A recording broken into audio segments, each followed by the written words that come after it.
At some point, you're gonna have to get sick of your own excuses and take action if you want to change your situation. Wake the fuck up. You got this, homie, let's go. The only reason why you haven't achieved your goals is because you won't allow yourself to believe that you can. Let's be real. Your work ethic will determine how fucking far you go in this life. Stop fucking doubting yourselves.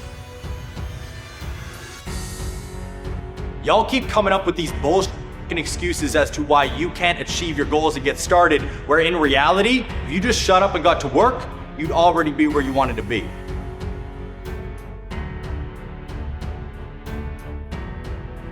Fitness is the start of everything. Like, if you're not taking care of your body, you're not going to get anywhere. And this is why I'm so gung-ho and like so ruthlessly intense with my message when it comes down to that. Like, if you can't even go look in the fucking mirror and be happy about what you see, good luck starting anything. You see, my goal is to leave a legacy, to be remembered forever. And that is why I pride myself on the work ethic that I put into every single day. Not sometimes. Every single day that I am breathing, I am grinding to leave that legacy. Your first question is, what is this going to cost me? What is it going to cost you if you don't?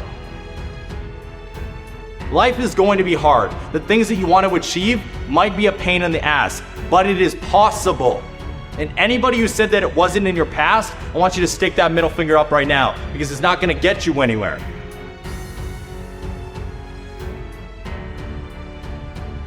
It's your dreams. So get out of your fucking head and start walking. Take action so you can achieve something. Look at all the success stories in the goddamn world. Take mine as inspiration for you. I went from an iron worker addicted to sex to a 7-figure earner. I grew up in a fucking trailer that was less than 800 square feet in the country to now living in a 5,000 square foot, $2 million home. What the fuck is there not to understand here?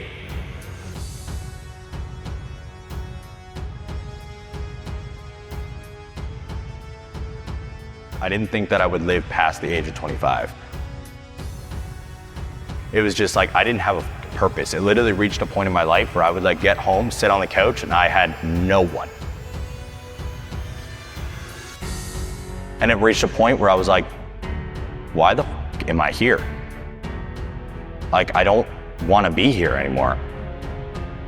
I just didn't know what was going on. And I just realized that I was headed down a dark path in a way of like, when you put drugs in front of me, I take all of it.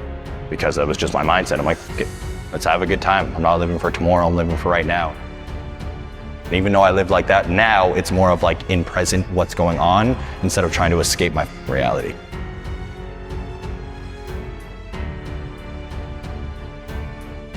Look at your surroundings. Your surroundings will make and break everything. Like, you're the average of the 5 people you spend the most time with. It is like the most real quote in the world. I cut out drugs and alcohol because I stopped fucking hanging out with the people that were feeding me drugs and alcohol. And it's not their fault that I became an addict. It was my own. I'm the one who picked up the fucking pills. I'm the one who like drank the bottles every goddamn night. It's not their fault that that happened. It was me. But I wasn't able to get out of that fucking life until I stopped hanging out with the fucking losers that only wanted to do that.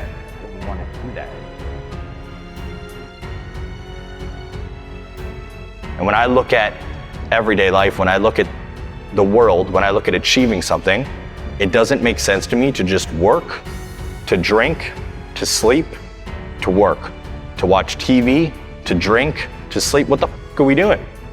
Like, yo, respect to you, have a good one. That ain't for me.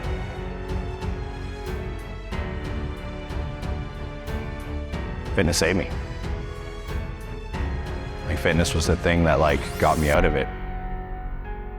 Before fitness, it was legit just aimless nights, working to 10 to 12 hours outside as an iron worker. And then I'd go straight to the bar, drink until probably 10 p.m., whatever time was, maybe close at the bar. get home somehow, and then would literally pass out, wake up at like 4 or 5 a.m., get ready for work the next day. My boss would pick me up because my broke ass didn't have a car, and then I'd go to work and do it again. And that was just my life all the time.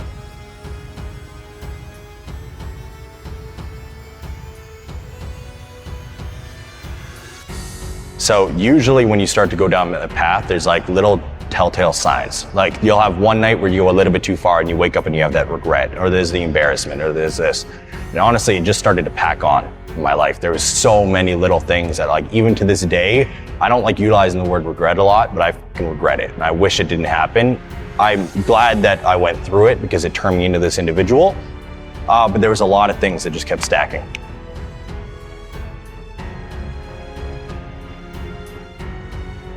And there was one night that I'll never forget, and it was when one of my best friends back home, they recorded me, and I was fucking blasted. Like, I had chugged half a bottle of absinthe, I'd chewed 3 sets with them not even knowing what was going on, and I don't remember. I just remember blacking out, and then they showed me the video in the morning. I didn't want to see it, so I was like, no, I was like avoiding it, and they're like, okay, we'll just play it for you.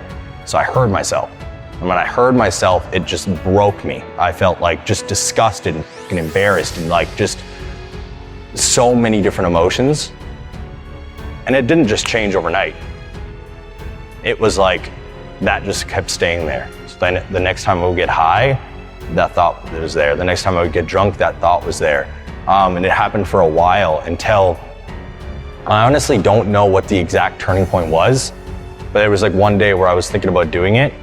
I started to run out of sets. I didn't have my dealer anymore. And I was like, okay, whatever. Anything else that I had in the house, I dumped down the toilet, and I was like, I'm just gonna try to change my life here. And I cut everything out cold turkey. I couldn't control anything else in my life, but I was like, I can control what I put in my mouth. Like, I can control what I put in my mouth and what I do when it comes down to my fitness goals on a daily basis. So that's what I'm gonna do. And then just started to work out. At this time, I was 10 hours of work outside as an iron worker, then an hour and a half workout directly after work. Then I was boxing for 2 hours because I was doing the same thing. Then I was also studying personal training content and fitness content, and I was getting 4 hours of sleep a night, and I did that for 6 months straight. In order to change your life, you need to make good sacrifices, and sometimes that means you might get a little bit less sleep. And I don't know about you, but I'd rather sleep 4 hours a night for the next 6 months to change my situation than sleep 8 hours and complain about what the f is going on every day. Fitness is the foundation of fucking everything.